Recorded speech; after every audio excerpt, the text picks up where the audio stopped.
I used to play this game with myself. I would imagine myself as if I were the tutor for this bloodthirsty king for his kids. And he really cared a lot about the education for his kids. And he had already executed the previous two tutors. You're the new tutor, and you have these two kids, and you know there's a decent chance that after the session's done, he'd be like, come here. What'd you learn today? And then he starts to quiz them on this thing that they said they learned. And if he was unimpressed, he was going to have your head taken off.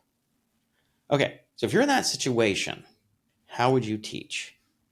Be like, oh my God, okay, so I'm teaching them how to solve linear equations or something. You'd be like, okay, am I going to just talk at them for an hour? No. With no practice? They'll totally, because if he asks them to solve some linear equations and they can't solve it, I'm dead. So I'm like, okay, here's what I'm going to do. Here's what a linear equation is. This is what it represents. Here's how you solve it. Now I'll go through a couple examples. Then I'm going to have you guys do a couple of examples. And then I'm going to give you progressively more challenging ones. I'm going to make them negative numbers or fractions or whatever. And we're going to kind of build on it progressively. I'm going to get a lot of practice, but I'm going to keep raising the level.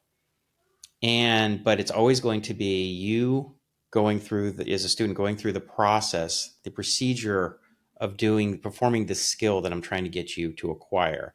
And this would be the same situation would go on if you're in a tennis lesson or learning how to play the violin or whatever. You're the coach, the instructor, the teacher is going to have you performing the skill and giving you feedback on what needs to be improved, what you got right, what needs to be adjusted to correctly execute the skill. And so that's what I did. And of course, when you take that attitude and it's a way of describing in a sort of elaborate, in maybe somewhat bizarre, deranged way of extreme accountability. If your ass is on the line, your life is on the line, how are you going to do this thing? Well, you're probably going to be a lot more serious about it, and you're probably going to do it in a different way than if it just didn't really matter.